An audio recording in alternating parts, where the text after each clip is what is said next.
റിയാസിക ആദ്യം നമസ്കാരം. വന്നിരിക്കുന്ന എല്ലാ social media, all online, all promoters, all നമ്മളുടെ മീഡിയ ആൾക്കാർക്ക് വന്ന് താങ്ക് യു. ആൻഡ് നിങ്ങളത് വലിയൊരു ലെവലിലേക്ക് നിങ്ങളത് എത്തിച്ചേർക്കണമെന്നാണ് എൻ്റെ പ്രാർത്ഥന. പറഞ്ഞു റിയാസ് ഖാൻ, എന്താണ്? റിയാസിക അടിച്ചു കയറി വാ ഓക്കെ, ഭയങ്കര വൈറലാണ്. ഓക്കെ, അടിച്ചു കയറി വായ്ക്ക് മുമ്പുള്ള റിയാസ് ഖാനും ഓക്കെ, അടിച്ചു കയറി വായ്ക്ക് ശേഷമുള്ള റിയാസ് ഖാനും എങ്ങനെ വ്യത്യാസപ്പെട്ടിരിക്കുന്നു? ഒരു വ്യത്യാസമില്ല. ആരാധകര്, ഉറങ്ങിക്കിടക്കുന്ന ആരാധകര് പുറത്തൊന്നും തോന്നുന്നുണ്ടോ? അങ്ങനെയൊന്നുമില്ല. എല്ലാവർക്കും എപ്പോഴും ഇഷ്ടമായിരുന്നു, ഇപ്പൊ കൂടുതൽ ഇഷ്ടമാണ്. ഓക്കെ, അത്രേ ഉള്ളൂ. വേറെ ഒരു വ്യത്യാസമൊന്നുമില്ല. എപ്പോഴും കേരളത്തില് കുറേ ഫാൻ ബേസ് ഉണ്ടായിരുന്നു എനിക്ക്. എല്ലാവരും രണ്ട് കൈ കൊണ്ട് സ്വീകരിക്കുന്നതാണ്. അതിപ്പോഴും അതേപോലെ തന്നെ. അതിൽ അടിച്ചു കയറുക ഒരു എക്സ്ട്രാ ബൂസ്റ്റ്, അത്രേ ഉള്ളൂ. ഒരു ബൂസ്റ്റ്, ഒരു പുഷ്, ബാക്കിൽ നിന്ന് ചെറിയ പുഷ്. അത് ഭയങ്കര സന്തോഷമായിരുന്നു. ആദ്യം ഈ ഡി എൻ എയിലെ ഒരു ദിവസം ഒരു ലേറ്റ് ഈവനിങ് എനിക്ക് വിളി വരുന്നത് ത്രൂ ഡിക്സൺ. സന്തോഷ് ഏട്ടൻ വിളിയാണ് വരുന്നത്. ഞാനും സന്തോഷ് ഏട്ടനും തമ്മിൽ വി ആർ ലൈക്ക് ഫ്രണ്ട്സ്.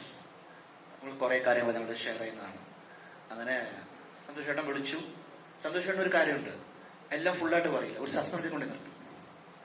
പറഞ്ഞിട്ട് നിർത്തും. അപ്പൊ ഇനിയും കൂടി എന്താവും, അത് കഴിഞ്ഞ് സന്തോഷ് ഏട്ടാ അത് കഴിഞ്ഞ് പറയും.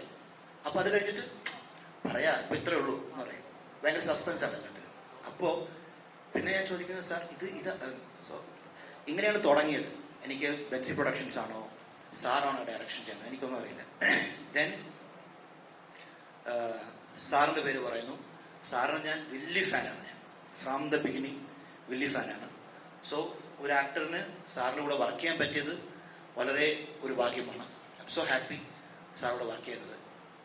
ഞാൻ സാറിനെ പോലെ വേറൊരാളെ കണ്ടിട്ടുണ്ട്, തെലുങ്കിൽ കോടി രാമകൃഷ്ണ. ഒരിക്കലും ദേഷ്യപ്പെടില്ല, എല്ലാം ഭയങ്കര സോഫ്റ്റാണ്. ഏത് കാര്യവും ഭയങ്കര സോഫ്റ്റായിട്ടാണ് ഹാൻഡിൽ ചെയ്യുന്നത്. ഒരു പ്രഷറും ഇല്ല.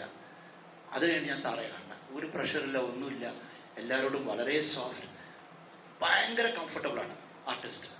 അങ്ങനെ സാർ പൂ പോലെ അങ്ങനെ കൊണ്ടുവന്ന് എല്ലാ കാര്യങ്ങളും കൊണ്ട് സാധിച്ചിട്ടുണ്ട്. So happy. Technical team, all my colleagues. പിന്നെ പപ്പനും ഞാനും തമ്മിൽ റിലേഷൻ ഉണ്ട്. റിലേഷൻ മീൻസ് എൻ്റെ ഫാദറും പുള്ളിയുടെ ഫാദറും തമ്മിൽ ക്ലോസ് ഫ്രണ്ട്സാണ്. സോ എപ്പോഴും ഞാൻ പപ്പനെ കാണുമ്പോൾ ഞങ്ങളുടെ ഫാദറിൻ്റെ ഓർമ്മ വരും എപ്പോഴും. So we use to talk. So അതൊന്ന്. പിന്നെ അഷ്കറിന് all the best. Grand success ആട്ടെ ഈ പടം. So that's it. വേറെ എന്തൊക്കെയാണ്? എനിക്ക് ബാബു ചേട്ടനോട് ഒരു ചോദ്യം.